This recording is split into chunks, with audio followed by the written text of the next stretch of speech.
오늘은 성경 속 인물 중에 야고보에 대해서 저희가 좀 말씀을 나누고요. 우리 하나님이 주시는 메시지, 그 교훈을 좀 찾아보려고 합니다. 여러분, 야고보 이름 들으시면 그냥 바로 구약의 인물하고 이름이 연결되는 분이 있죠.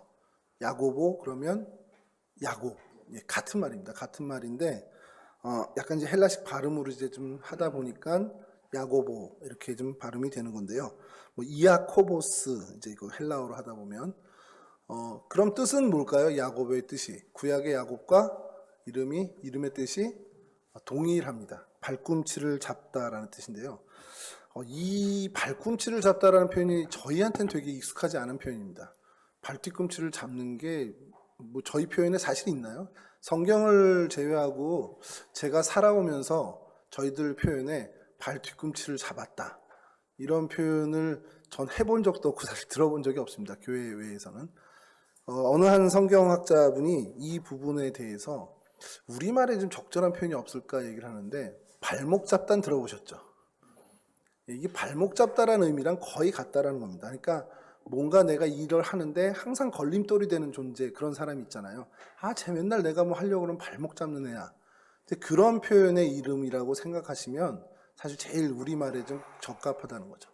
그러니까 야곱이란 이름 뜻이 사실 얼마나 부정적입니까? 뭘 하려고 하면 발목 잡는 사람, 뭔가 일을 하려고 하면 꼭 브레이크 거는 사람, 그런 의미라는 겁니다. 근데 왜 이 야고보의 아버지 세베대는 이 야고보가 태어났을 때 이름을 이 야고보, 그러니까 발목을 잡나, 발꿈치를 잡는다 이렇게 표현을 했을까? 이게 좀 묘한 게 이스라엘 사람들, 그러니까 유대인들은 전통적으로 이름을 지을 때 그 조상 중에서 이름을 따오는 경우가 많습니다. 우리가 잘 알고 있는 사도 바울 역시 사울이라는 이름을 갖고 있었는데 사울의 그 부정적인 모습이 분명히 있음에도 불구하고 수천 년이 흐른 뒤에 그 사울은 이랬던 저랬던 이스라엘의 초대 왕이었습니다. 그 위인이라는 거죠. 야곱도 마찬가지입니다. 그 이름 뜻이 어떠하든 간에 이스라엘의 시조입니다. 그러다 보니까 그의 이름 야곱은 그냥 존중받아야 되는 이름이고 존경받는, 그러니까 요즘 우리 아이들의 표현으로 리스펙트하는 이름이 된다는 거죠. 그래서 이 야고보라는 이름을 지은 것으로 생각할 수 있다는 것이죠. 말씀드린 것처럼 세베대와 살로메의 아들이었고요. 갈릴리 벳세다 출신의 어부였고 오늘 본문에서 등장하지만 사도 요한의 형이었습니다. 별명은 동생과 동일하게 보아너게라는 별명을 가졌던 사람인데 이게 우레의 아들. 뭐 성격이 워낙에 불같으니까 주님이 지어주신 그런 이름이었습니다. 로마 압제하에서 갈릴리 호숫가에 그 평범한 어부로 지냈던 사람입니다. 그렇던 야고보가 이제 예수님을 만나게 되고 그래서 예수님의 제자가 되는데 여러분 이 갈릴리 호숫가에 살다 보니까 직업이 이제 어부가 됐는데 이게 굉장히 자연스러운 것이 산촌에 사는 사람들이 산촌에서 이렇게 생활하는 직업을 갖는 경우가 좀 많고요. 바닷가에 살고 있는 사람들이, 이거 뭐 오늘날은 좀 다르지만 예전에는 바닷가에 살던 사람들이 어업에 종사하는 일이 흔한 일이었습니다. 그러니까 마찬가지로 갈릴리 호숫가에 살던 그 남정네들은 그냥 시간이 지나고 자라면서 성인이 돼가면서 그냥 자연스럽게 그 직업을 선택하기보다는 그냥 그렇게 가는 게 자연스러웠다는 것이죠. 그런 이제 시대에 적응하면서 순응하면서 야고보도 그런 어부 중에 한 사람이었습니다. 그런데 그냥 보통의 어부는 아니었던 것 같아요. 예수님이 부르신 베드로나 뭐 안드레나 뭐 야고보, 요한이 그냥 보통의 그냥 어업에 종사하는 사람들이 아니고 그 안에 뭔가가 굉장히 담겨져 있던 사람들이었습니다. 그 야고보가 뭐 지금 우리 오늘 살펴보겠지만 굉장히 했던 사람이었던 게 나중에 영향력이 좀 커진 사람이죠. 예수님의 제자로서 영향력이 커진 사람이 되는데 그 유대 민족을 좀 이렇게 좀 회유하는, 그래서 유대 민족에게 좀 잘 보이려고 하는 헤롯 아그리파 1세가 유대인들에게 좀 이렇게 칭찬을 받고 어떤 그들의 민심을 좀 얻으려고 할 일이 뭐가 있을까 고민하다가 생각해낸 것이 유대교를 위해주고 이제 막 신흥 종교가 된 기독교를 막 탄압하는 정책이었습니다. 그때 최초로 탄압에 의해서 죽게 된 12제자 중에 한 사람이 바로 이 야고보였다는 거죠. 그러니까 12사도 중에 제일 먼저 순교를 한 사람은 바로 이 야고보였습니다. 물론 이제 전체 기독교 중에 초대교회에서 최초의 순교자는 스데반이지만 이 12사도 중에 최초의 순교는 야고보 했다는 것이죠. 그만큼 이제 헤롯도 봤을 때 저 야고보를 죽이는 것이, 야고보를 제거하는 것이 좀 큰 의미가 있겠다라고 생각할 정도로 초대교회에서 그래도 영향력이 있었던 사도였다라는 것이죠. 오늘 사도 야고보에 대해서 우리 말씀 나누면서요, 그 인생 통해서 우리에게 주는 교훈 몇 가지 좀 찾아보려고 하는데요.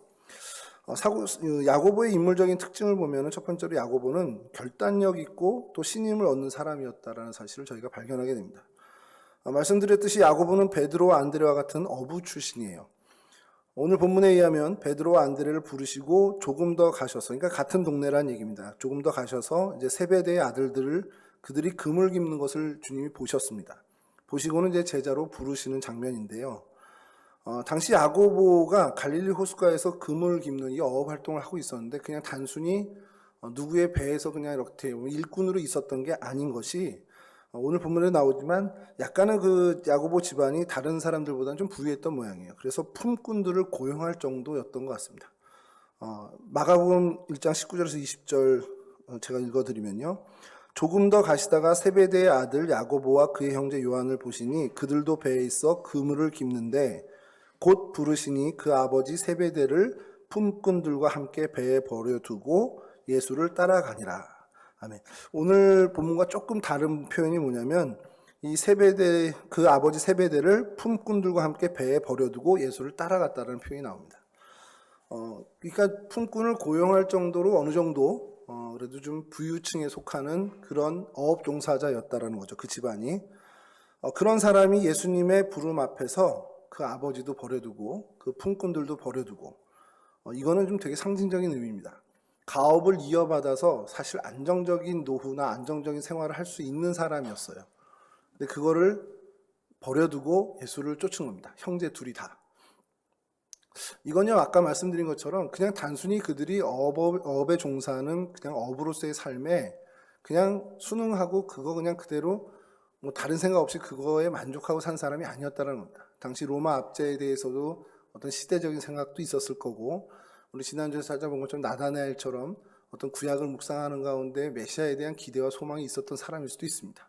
아니면 정치적인 메시아가 됐던, 여하튼 자기가 종사하는 이 거기에만 한정된 생각이 갇힌 사람이 아니라 뭔가 더 소망을 갖고 미래를 좀 보고, 그래서 좀 이 현실에 대한 어떤 극복이라든지 타협, 이런 것들, 극복이라든지 타개를 좀 생각했던 사람이라는 것을 저희가 엿보게 되죠.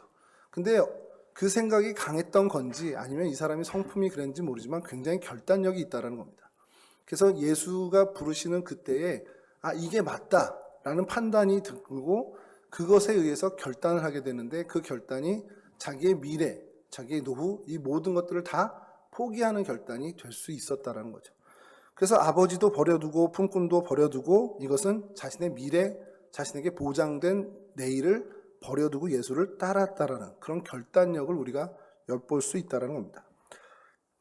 여러분, 과감하게 결단하는 거, 야고보의 어떤 모습만은 분명히 아닙니다. 예수님의 제자들 중에 이런 결단을 이 사람은 참 많죠. 레위 마태도 그랬고요.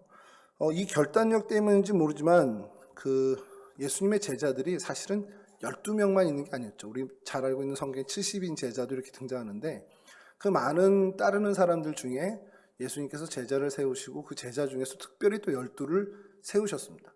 그것은 그만큼 예수님께서 신임을 하고 있다는 거죠. 그 신임이 이런 결단력에서부터 온 건지는 잘 모르겠습니다만 여러 가지 복합적으로 예수님께서 신뢰할 만한 12명을 따로 세우신 겁니다. 그 중에 한 명이 야고보였으니까 그의 결단력 있는 성품을 저희가 오늘 발견하게 되고, 또 하나는 주님으로부터 어쨌든 간에 신임을 받는 사람이었다는 것을 저희가 알게 되죠. 근데 이 12 중에서도 좀 특별한 신임을 받은 사람이었던 것 같은 것이 어디서 엿볼 수 있냐면, 마가복음 1장에 예수님께서 베드로 장로를 고칠 때 동행한 세 제자, 또 마가복음 5장에 회당장 야이로의 딸을 살릴 때도 동행한 제자들이 따로 있고요. 우리 잘 알고 있는 변화산 체험 때, 마태복음 17장에 나오는 변화산 사건 때 주님께서 또 3명을 따로 데리고 가시죠. 겟세마네 동산에서 기도하실 때 또 3명의 제자를 따로 불러가십니다. 베드로, 야고보, 요한, 이 3명이죠. 그러니까 12사도 중에도 또 특별하게 신뢰를 받았던 사람 중에 한 사람이 바로 야고보라는 겁니다. 이런 중요한 때, 병자를 고치는 능력을 발휘하실 때, 또 죽은 자를 살리는 능력을 보여주실 때, 그리고 예수님의 변모되는 모습과 마지막 정말 고민 중에 고민하며 기도하는 그때에도 특별히 데리고 가셨던 이 세 명의 제자. 그러니까 얼만큼 주님이 이 야고보를 신뢰했는지를 저희가 엿볼 수 있게 된다는 거죠. 성경에 보면 야고보가 그다지 말을 많이 하진 않아요. 말을 많이 하는데 그냥 성품을 보면 자기가 옳다고 생각하면 그냥 따르는 겁니다. 뭐 별말 안 하고 그냥 이 길이 맞구나 그러면 미래를 그냥 다 포기하고라도 내 어떤 안정된 그런 생활들을 다 포기하고라도 그냥 따르는 그런 성향의 사람이었다는 겁니다. 바로 뒤에서 좀 살펴보긴 할 텐데 혈기도 좀 있었던 것 같아요. 불의하다 생각하면 그 혈기를 부리고요. 또 필요하다 생각하면 또 당당하게 요구도 하는 그런 어떻게 보면 겉과 속이 전혀 다르지 않은 그런 사람이었습니다. 우리가 나다나엘을 살펴볼 때 그 속에 간사함이 없다고 한 것처럼 이 야고보 역시 어떤 일을 계산해 두고 간교하게 일처리하는 그런 편법을 동원하는 그런 사람은 분명히 아니었다라는 것이죠. 이런 모습이 어쩌면 예수님으로 하여금 야고보를 정말 가까이, 당신 가까이에 두신 이유가 아닐까라는 생각을 하게 됩니다. 이런저런 여하에 뭐 상관없이 어쨌든 예수님께서는 야고보를 신임했다라는 거 저희들은 기억하면 우리를 좀 살필 필요가 있다라는 거죠. 예수님께 신임을 얻을 만한 나의 어떤 성향이 뭐가 있을까? 이걸 한번 좀 살펴보면 좋겠다라는 겁니다. 나는 어떤 사람일까? 나는 예수님으로부터 신임을 받는 사람일까? 혹 나를 지도하는 지도자로부터 내가 신임을 얻는 사람일까? 아니면 저 사람은 좀 믿기가 불안해. 쟤는 좀 뭘 일을 맡겨놓으면 불안불안해 계속 체크해야 돼. 이런 사람인가를 한번 점검해 보자라는 거죠. 사실 주님으로부터 또 뭐 공동체의 지도자로부터 신임을 받고 인정받는 거 이게 사실은 굉장히 큰 축복인데 그게 그냥 하늘에서부터 뚝 하고 떨어지는 거 물론 은혜긴 하지만 그냥 하늘에서 그냥 뚝 떨어지는 게 아니라는 겁니다. 내 성향과 내 삶, 내 살아온 날들이 어떠냐에 따라서 이게 결정될 수 있다는 거죠. 무엇을 맡겨도 안심할 수 있는 사람인지 정말 내가 순수하고 정직한 사람인지 내가 어떤 편법을 사용하는 사람인지 아닌지를 내 스스로 계속해서 점검하면서 나를 체크해야 한다는 것이죠. 야고보를 보면서 한 번쯤은 좀 자기 자신을 좀 점검하는 시간 그 기회를 가졌으면 좋겠습니다. 내가 하나님이 나에게 맡길 때 그래 우진이 너한테 맡기면 내가 신경 안 써도 돼 하는 그런 말을 듣는 사람인지 아니면 맡겨놓고도 불안해서 계속 하나하나 들여다봐야 되는 사람인지 내가 그 일을 맡았을 때 정말 순수한 열정으로 하나님에 대한 생각과 교회 공동체에 대한 정말 그 마음으로 아무런 계산 안 하고 정말 그것에 열정을 가하는 사람인지 아니면 거기에 어떤 계산을 가하는 사람인지 이 일을 수행하는데 사명을 감당할 때 정도를 걷는 사람인지 아니면 내가 편법을 좀 많이 동원하는 편인지에 한 번쯤은 점검하는 그런 저희가 되었으면 좋겠습니다. 저도 반성 많이 했습니다. 설교문 이렇게 작성하면서 이거 나도 나를 못 믿는데 주님이 나를 믿으시겠어? 뭐 이런 생각도 좀 들기도 하고요. 근데 이걸 우리가 깨달았다면 난 원래 그래. 난 됐어. 이번 생은 틀렸어. 이게 아니라 그래 내가 우연치 않게 야고보를 살펴보면서 이런 걸 좀 얻었다면 이게 하나님 나한테 말씀하시는구나 하면서 좀 뭔가를 개선하기 위해서 우리가 땀을 흘린다면 그 수고 위에 하나님이 은혜를 분명히 주신다는 겁니다. 분명히 하나님이 우리를 바꿔주실 거고 정말 하나님의 사람으로 내가 지금 단점으로 여기고 있는 것들조차도 하나님이 분명히 강점으로 바꿔주신다는 사실 그 믿음으로 우리가 살아가는 거죠. 두 번째로 살펴볼 우리 야고보의 특징은요. 방금 말씀드린 것 중에 하나인데 성격이 급하고 혈기가 넘치는 사람이었다는 겁니다. 여러분 좀 오늘은 좀 생소할 거예요. 성경의 인물들을 보면서 장점들을 저희가 계속 많이 살폈는데 오늘은 좀 단점도 많이 봅니다. 혈기가 넘친다. 이게 뭘까라는 고민을 좀 해봤어요. 그게 혈기가 넘치는 게 뭐 막 어디 부딪히면서 맨날 싸움만 일으키는 사람이 그게 아니고 감정 조절을 잘 못하는 겁니다. 그러니까 우리가 살다 보면 화날 때가 있잖아요. 살다 보면 막 정말 이해 안 돼가지고 막 올라올 때가 있는데 그거를 얼만큼 잘 다스리는가가 혈기가 있다 없다를 좀 판가름하는 것이 되겠더라는 거죠. 예수님이 이제 사형 막바지에 이제 급하게 예루살렘으로 가셔야 될 일이 생기셨어요. 그래서 예수님이 사실은 이제 예루살렘 그 사마리아 땅을 돌아가야 되는 게 보통의 이스라엘 사람들의 정서인데 그냥 지름길인 사마리아를 통과해서 그 길을 좀 가시려고 일행들이 갔습니다. 가다 보니까 이제 거기서 기거할 준비를 뭐 해야 되겠죠. 앞서가던 이제 제자들이 기거할 준비를 해야 되는데 사마리아 마을에 들어갔는데 그 사람들이 예수님의 일행을 환대하지 않고 환대까지는 아니고 아주 배척하는 거죠. 왜 그랬나라는 것에 대해서 주석을 살펴보면 이 사마리아 사람들 마음에 그게 있죠. 예루살렘에 대한 컴플렉스가 있습니다. 그래서 예루살렘 성전에서 올라가서 제사를 지내고 예배를 드려야 되는 게 사실 맞는 건데 이들은 남북이 분리되면서 그리심산에서 예배를 드렸단 말이에요. 그러니까 거기에 오히려 더 집착을 합니다. 그러니까 이제 유대 사람들이 예루살렘에 예배하러 간다 그러면 사마리아를 통과할 때마다 그게 꼴보기 싫은 거예요. 근데 예수님에 대해서 뭐 그 우호적인 생각도 있었던 사람들도 있었고 뭐 기대감도 있었던 사람도 있었을 텐데 예수님마저 예루살렘에 가서 제사를 지내고 예배를 드린다라는 생각을 한 겁니다. 그러니까 아니 그리심산도 있는데 왜 굳이 또 예루살렘 가죠? 이런 정서들 때문에 약간의 오해일 수 있는데 그런 정서 때문에 예수님의 일행을 달갑게 생각하지 않는 그런 상황이었던 겁니다. 그러니까 이제 예수님에 대해서 그렇게 우호적이지 않죠. 그러니까 뭐 잠자리 구하는 거나 이런 것들이 사실 좀 뭔가 이 제자들, 특히 야고보의 눈에는 거슬리게 보였던 것 같습니다. 그러자 야고보가 요한과 더불어서 뭐라고 얘기를 하냐면 누가복음 9장 54절인데요. 제자 야고보와 요한이 이를 보고 이르되 주여 우리가 불을 명하여 하늘로부터 내려 저들을 멸하라 하기를 원하시나이까. 이게 좀 예수님의 제자 모습일까라는 생각을 좀 하게 되는 게 한번 여러분 오늘로 좀 생각해 보시죠. 제가 여러분들하고 같이 가는데 제가 이제 스타렉스 운전해요. 여러분들이 같이 이제 저랑 같이 차에 타서 동행을 합니다. 어디를 가는데 앞차가 막 앞차든 옆차든 뭐 난폭 운전을 해가지고 저희가 아주 진짜 깜짝 놀랐다고 치죠. 사고가 나기 직전까지 갔다고 치죠. 제 입에서 막 기도가 튀어나오는 거예요. 하나님 불을 내려주셔서 저 녀석을 불태워 주십시오. 만약에 제가 그랬다면 여러분들이 저를 어떻게 보겠습니까? 저 목사 맞아? 이런 생각 안 하시겠어요? 사실 그런 장면이 연상되는 거예요. 예수님을 3년간 쫓아다니고 예수님 사역에 막바지인데 야 예수님하고 3년간 다닌 사람들 입에서 나올 소리인가?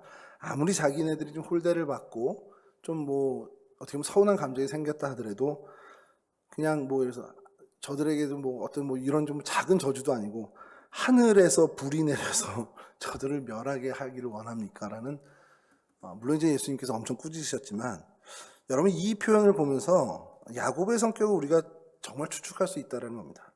이게 혈기가 있는 거죠. 그리고 굉장히 급하고 앞뒤 안 가리는 겁니다. 이게 어떻게 보면 어느 정도 자기 감정이 굉장히 솔직하다 보니까 이 사람이 순수한 사람이다라고 할 수도 있지만 여하튼 이 혈기를 주체하지 못하고 조절하지 못하는 사람이라는 겁니다. 사마리아 사람들 향해서 이 가진 생각, 자 저런 인간들 하늘에서 불을 내려서 다 태워버려 이게 마땅해라는 생각을 하고 있었다라는 거죠. 이 배경이 뭘까라는 생각을 좀 해봤어요. 이게 급한 게 뭐 이렇게 갑자기 감정이 원래 좋아하던 사람인데 나빠서 이렇게 한 게 아니라 그들에 대한 기본적인 감정이 별로 좋지 않았던 터에 그런 감정이 입 밖으로 튀어나온 거다라고 생각을 한다면 결국엔 이 야고보 역시 사마리아 사람들에 대한 편견이 있었고 그것을 사실은 정의감이라고 스스로 착각하고 있었다라는 것 아닐까라는 겁니다. 우리는 유대민족, 하나님의 선민, 저들은 아닌 그리고 그것이 어떻게 보면 구별되어져야 되는 게 어떤 당시 유대 사람들이 갖고 있었던 그 생각이 맞다, 정의로운 생각이다라는 그 정의감을 야고보도 역시 갖고 있었던 것이라고 우리가 추정할 수 있다는 것이죠. 그런 사람들, 저런 어떻게 보면 예수님 홀대하는 것뿐만 아니라 불의한, 어떻게 보면 부정한 저런 사마리아인들은 다 어떻게 보면 쓸어버려야 돼라는 생각이 그 근저에 늘 도사리고 있었기 때문에 그래서 그것이 그렇게 표현된 것으로 우리가 추정할 수 있다는 것이죠.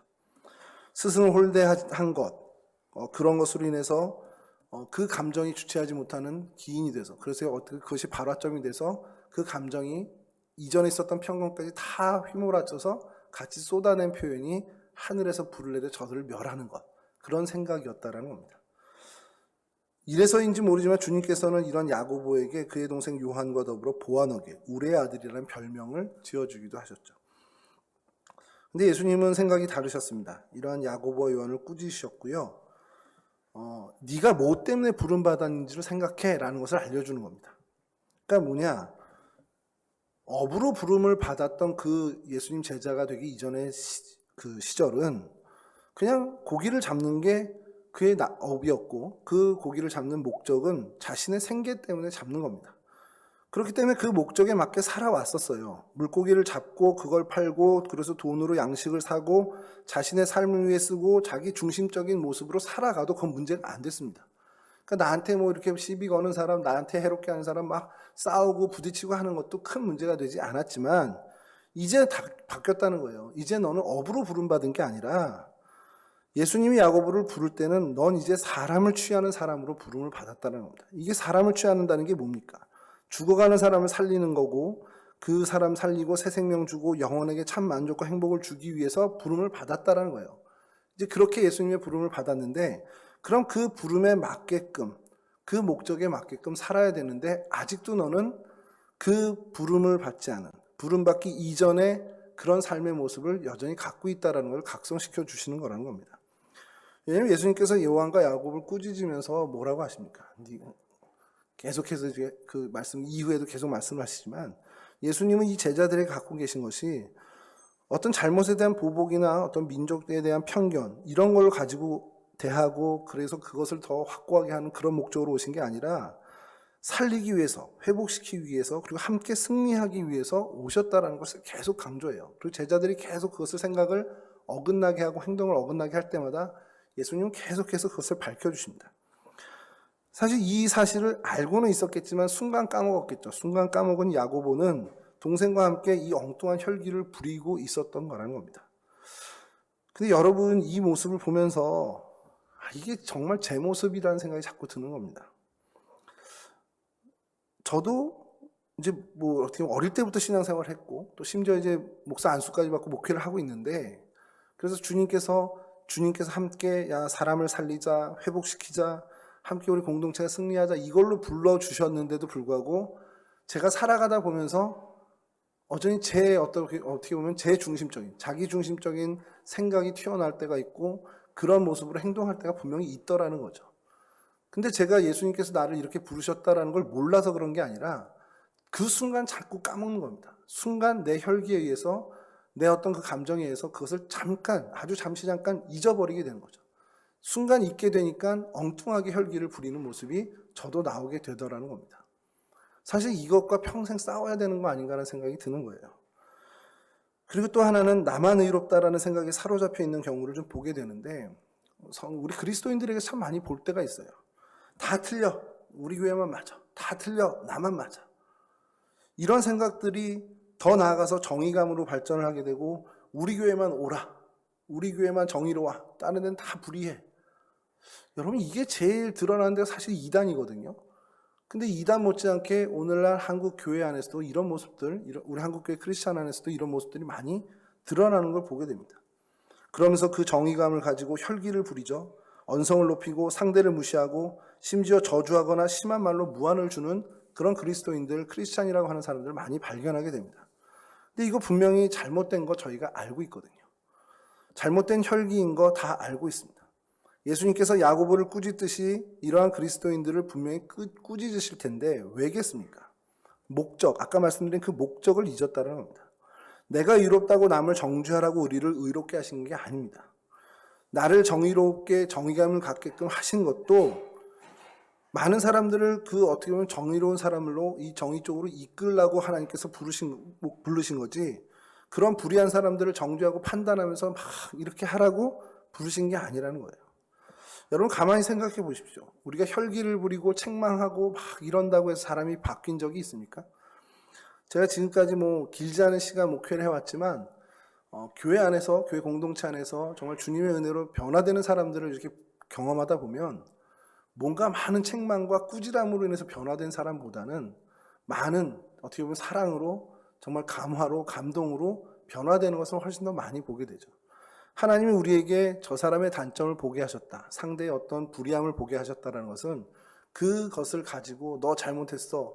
오늘 구약의 선지자들처럼 막 책망한 그런 때가 필요할 때도 있겠지만 그것보다는 그 발견한 그의 단점을 놓고 기도하라고 보여주신다는 겁니다. 그건 우리 공동체 안에서도 마찬가지일 거예요. 뭔가 우리가 설령 잠깐 서운한 감정에 사마리아 사람처럼 주님을 홀대하는 그런까지는 아니더라도 뭔가 우리가 잘못 행동하고 판단하는 것을 우리 서로 발견을 했다면 그걸 가지고 김 집사는 저래 내가 한번 가서 얘기해야지 이런 게 아니라 그 발견한 것을 놓고 하나님께서 기도하라 하시는구나 라고 깨닫는 것이 가장 맞다라는 겁니다. 뭐 말이 좀 길어졌는데 어쨌든 여러분 우리 야고보의 이 혈기 있는 모습들 그러나 그가 훗날 바뀌게 되는 것들을 우리가 좀 보면서 나를 한번 또 다시 점검하는 겁니다. 내가 정말 하나님이 나를 부르신 목적대로 살고 있는지 아니면 그것을 정말 잊고 순간순간 내 혈기대로 사는 때가 없는지를 좀 확인하고 체크해야 된다는 겁니다.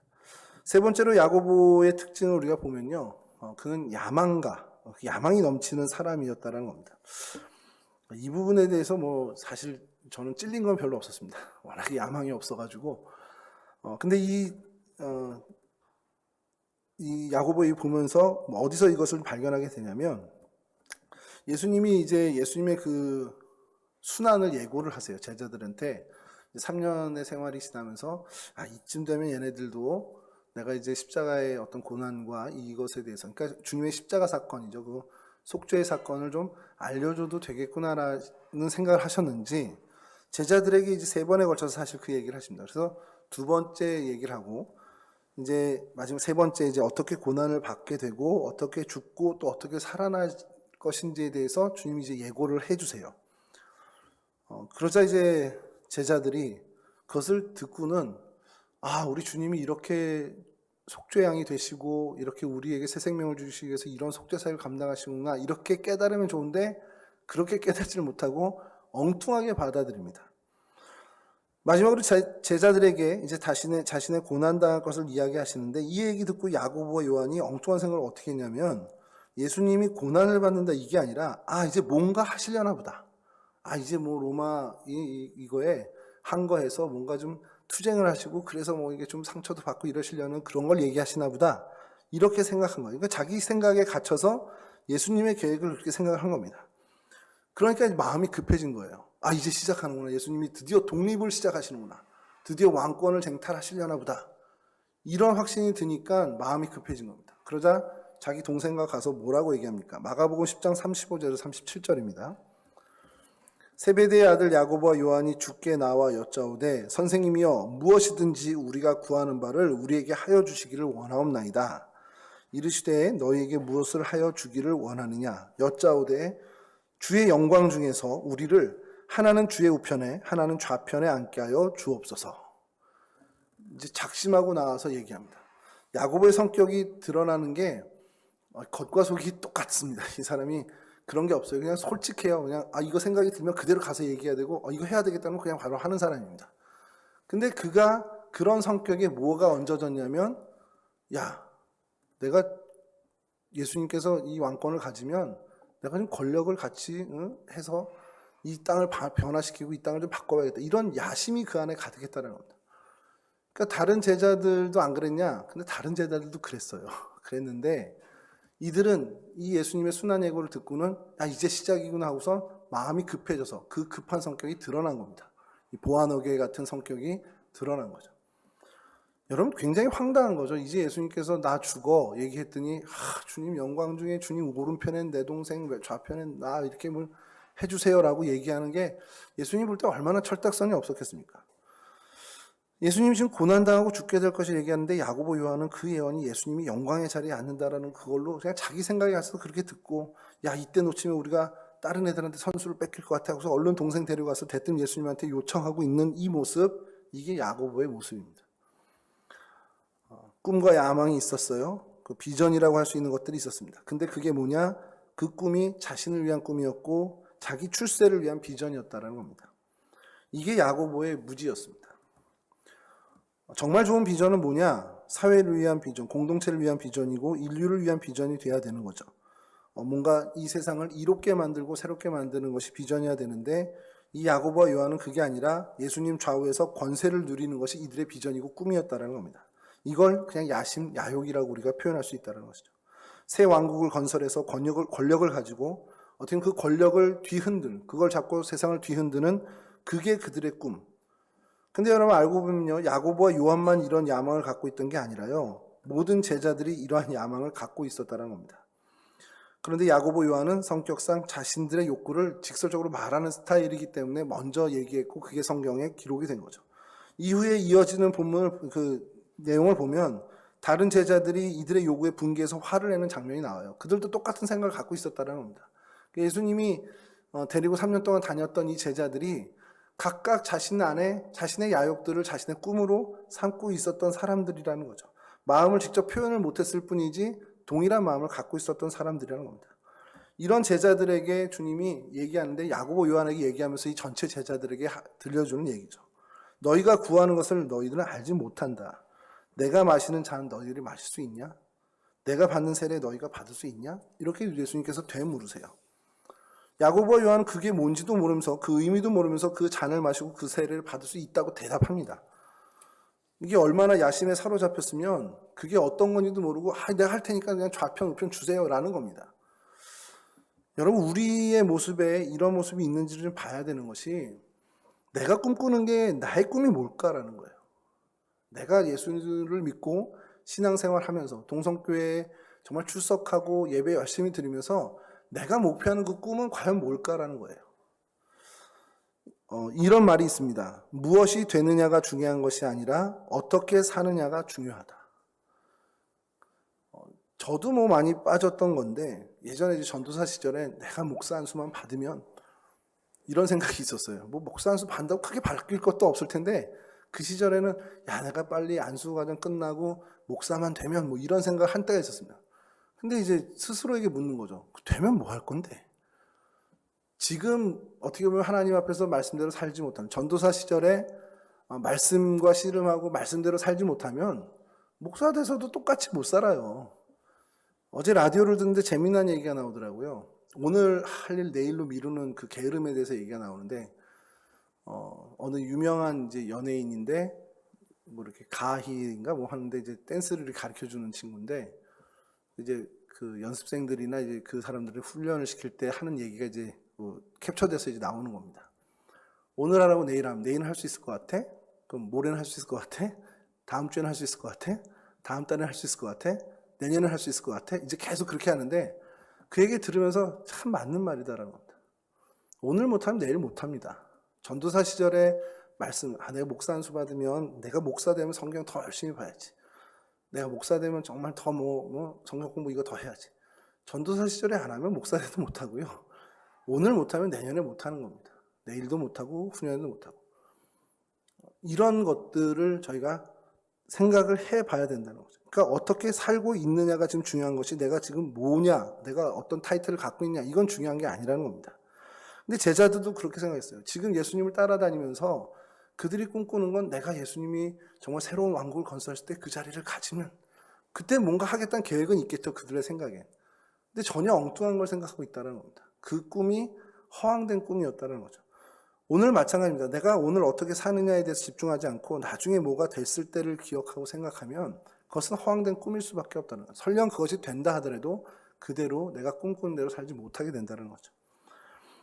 내가 뭐가 되면 잘 살아냈을 거다라고 생각하는데 사람들은 그렇게 생각하지만 그렇게 안 된다는 거죠. 우리가 어떻게 사느냐, 그 사람이 어떻게 살아가느냐 그것이 하나하나 쌓여서 나중에 뭐가 돼도 되는 거라는 겁니다. 그러면서 예수님께서 뭐라고 이으시냐 그렇게 할 수 있습니다라는 야고보와 요한의 대답에 예수님의 뜬금없이 이런 말씀을 하십니다. 너희 중에 크고자 하면 섬기는 자가 되고 으뜸이 되고자 하면 종이 되어라. 진정으로 큰 자, 진정으로 으뜸이 된다는 것이 섬김과 종의 모습을 가질 때 가능하다라는 그 진리를 말씀해 주시는 겁니다. 그러니까 개인적인 욕구, 그런 어떤 개인의 욕구를 위한 야망, 그것을 갖는데 그건 틀린 거고 공동체를 위한, 또 사회를 위한 하나님이 만드신 아름다운 세상을 위한 그 꿈을 갖는 게 맞다라는 걸 얘기하고 그것을 이루기 위해서부터는 섬김과 종의 역할을 감당해야 된다는 것을 이야기해 주십니다. 자, 여기 우리 다 알고 이제 숱하게 교회 다니시면서 신앙생활 하시면 다 들은 얘기입니다. 맞아. 섬김과 그런 어떤 사랑의 모습으로 하나님 나라를 읽어가는 거지. 다 아시는데 문제는 안 한다는 거죠. 내일부터 해야지. 내일부터 섬겨야지. 이게 한국교회 이제 우리 크리스찬들의 단점일 수도 있는 것이 그럼 내일부터 내가 정말 오늘 결단했으니까 내일부터 내가 정말 섬기는 삶을 살아야겠다. 내일부터 내가 정말 중보기도 하고 우리 정말 힘든 우리 성도들 누구 위해서 내가 정말 기도 열심히 하고 해야지 내일부터 이렇게 된다는 거죠. 결단하고 바로 되는 게 아니에요. 그렇게 결단하고 그렇게 살고 그 시간들이 계속 쌓이면서 그런 사람이 돼간다라는 겁니다. 부단히 준비해야 되고요. 정말 부단히 노력해야 되고 부단히 정말 종의 자리에서 올라가지 않도록 자기를 계속 낮춰야 된다는 겁니다. 자신을 비우고 낮아지기를 반복하고 연습하고 정말 많은 애를 써야 그런 사람이 될 수 있다는 겁니다. 하나님이 우리를 섬기는 자로 부르셨죠. 내 야망을 위해서 살라고 부르시지 않고 하나님을 위해 섬기는 사람으로 부르셨습니다. 섬기는 자로 살아서 하나님이 이루시고자 하는 뜻을 이 땅에 이루라고 부르셨습니다. 그것이 사실 우리의 비전입니다. 우리의 꿈입니다. 내 야망이 아니라 주님의 뜻에 더 초점을 맞춰 살아가는 그런 삶을 살라고 부르셨습니다. 그 부르심을 받고 결단해. 그럼 내가 그렇게 살아야지로 되는 게 아니고요. 그 결단을 매일매일 하며 매일매일 그렇게 살아가고 애쓰고 정말 수고하고 잘못해도 다시 실패해도 다시 일어서서 또 하고 그런 삶이 무한 반복될 때 그런 사람이 된다라는 사실입니다. 내 야망이 아니라 정말 주님의 뜻에 더 초점 맞춰서 정말 부단히 애쓰고 노력하는 저와 여러분이 되시기를 간절히 축원합니다. 이제 네 번째로 살펴볼 야고보의 모습은 그래도 조금 이제는 긍정적인 부분입니다. 야고보는 처음부터 훌륭한 제자가 분명히 아니었죠. 믿음과 어떤 신앙의 면에서 약했던 사람인데, 근데 그가 어떻게 보면 믿음과 신앙의 절개를 어떻게 보면 보여주는 그런 사람으로 변화되게 됩니다. 처음부터 그의 모습은 어떻게 보면 복수심에 불타는 사람이었고 약간은 좀 혈기왕성한 그리고 또 야망으로 불타는 그런 인물이었습니다. 말씀드린 것처럼 사마리아 사람들을 저주하기도 하고 예수님이 최고의 자리를 올랐을 때 그 최고의 자리 좌우에 자리를 달라고 했던 그런 어떻게 보면 참 어리석은 사람이었습니다. 근데 이 야고보가 다듬어지기 시작했습니다. 예수님이 마시는 잔이 뭔지 몰랐는데 예수님의 죽음과 부활을 목격한 후 그리고 예수님의 승천을 경험한 후에 그리고 오순절 다락방 마가의 다락방에서 성령 하나님의 체험을 한 다음에 그는 새 사람으로 거듭났습니다. 주님께서 다듬으신 거죠. 이제는 예수님이 말씀하신 그 예수님의 잔이 뭔지 알게 됐습니다. 그것은 죽음의 잔이라는 것이고 예수님의 받은 세례가 죽음의 세례라는 것을 알았습니다. 그러니까 반드시 자신도 주님 안에서 죽어야 됨을 깨닫는 사람이 됐다는 것이죠. 그래야 새로운 피조물이 된다는 사실을 알게 된 겁니다. 그래서 야고보는 모든 것이 바뀌었습니다. 혈기왕성해서 정말 어떻게 보면 복수심에 불타고 편견에 불탔고 혈기가 넘쳤던 그 사람이 자신의 야망을 죽였습니다. 그런 혈기를 죽였습니다. 그리고 예수님의 참 제자의 길을 걸어가게 되죠. 그래서 그의 삶이 사도행전 이후에 어떻게 됐나 그냥 헤롯 아그리파 1세에 의해서 순교를 당했다라고만 나오는데 전승을 보면은 야고보가 스페인 지역에 가서 서머나 지역이죠. 복음을 전했다고 합니다. 오순절 이후에 약 10년여 정도를 선교한 것으로 추정을 하는데 다시 돌아와서 예루살렘에 돌아와 주 44년에 헤롯 아그리파 1세에 의해서 순교를 당하게 됩니다. 전승에 의하면 그런 얘기가 있더라고요. 헤롯이 야고보에 대해서 회유책을 좀 가져왔대요. 그러니까 이 야고보를 죽이는 것도 큰 타격이긴 한데 그 기독교를 갖다가 다시 유대교로 개종하게 되면 이건 더 큰 파급이 있을 거라 생각해서 회유를 했다고 합니다. 근데 그의 강직한 성격이 그 회유에 휘말리지 않았다라는 거죠. 그래서 제자들 중에 첫 번째로 순교하는 그런 어떻게 보면 영광을 얻게 되었습니다. 사도행전 12장 1절에서 2절인데 요것만 좀 읽어드리고 마칠게요. 그때 헤롯 왕이 손을 들어 교회 중에서 몇 사람을 해하려 하여 요한의 형제 야고보를 칼로 죽이니. 예수님의 참 제자가 되었고요. 그래서 과거의 어떤 잘못된 성품과 야망 이런 것들이 굳은 믿음으로 변화되고 하나님 나라를 향한 비전으로 바뀌게 된 사람이 바로 야고보였습니다. 야고보는 이제 이후에 기억되기를 우리 믿음의 후손들에게 기억되기를 정말 굳은 순교의 자로 순교 자리에까지 나아간 굳은 믿음의 사람, 신앙의 절개가 있는 사람, 그런 영광스러운 순교자로 기억되고 있다는 것이죠. 여러분 오늘 야고보를 저희가 잠깐 살펴봤는데요. 예수님의 최측근 중에 하나였던 야고보입니다. 성경은 그의 행적에 대해서 그렇게 많은 부분을 할애하고 있지 않습니다. 그런데 그렇다고 해서 그의 영향력이 적다 이렇게 하기는 좀 어렵죠. 영향력이 여전히 컸던 사람이었고요. 무엇보다도 예수님의 신임을 받았던 사람이었습니다. 혈기를 부리고 자기의 야망을 불태우고 한 그런 모습, 그런 단점들이 있었지만 주님께서 다듬으셔서 그를 더 멋진, 어떻게 보면 순교자, 또 참된 제자, 참된 사도의 길을 걷게 하셨죠. 이 헤롯의 칼이 야고보의 어떻게 보면 순교를 이끌었고, 그래서 야고보의 피가 오히려 초대교회에 더 큰 어떻게 보면 역사, 더 큰 어떻게 보면 부흥의 길을 앞당기게 된 어떻게 보면 계기가 되었다라는 겁니다. 그러니까 죽어서까지도 교회 공동체, 하나님 역사에 큰 유익이 된 사람이라는 거죠. 야고보의 삶을 보면서 저도 그렇고 여러분들도 그렇고 결단했으면 좋겠습니다. 주님이 우리를 믿으셔서 우리를 부르시고 우리를 신뢰해서 우리를 신임해서 우리에게 사명을 주셨습니다. 우리를 부르신 주님의 목적을 다시 한번 생각했으면 좋겠고요. 나를 부르신 주님의 뜻에 맞는 생각들, 그 뜻에 맞는 행동들로 주님께 기쁨이 되는 삶을 사는 저희가 되었으면 좋겠습니다. 내 삶, 내 어떤 일신의 어떤 영화가 아니라 주님이 나에게 맡겨주신 그 사명, 그래서 그것을 이룸으로 해서 하나님께 기쁨이 되는 그 삶, 그 행동, 그러한 인생, 어떻게 하면 그렇게 할 수 있을까를 고민하면서 매일매일 하나님과 씨름하고, 그래서 하나님이 주시는 생각과 하나님의 인도함을 받는 저희가 되었으면 좋겠습니다. 분명히 그렇게 되면 하나님께서 우리를 통해서, 야고보를 통해서 이루신 그 놀라운 일을 우리를 통해서도 하나님은 분명히 이루신다는 사실입니다. 내 야망이 아니라 하나님의 비전으로 살아가는 반듯한 우리 동성의 모든 식구들이 되시기를 주님의 이름으로 간절히 축원합니다.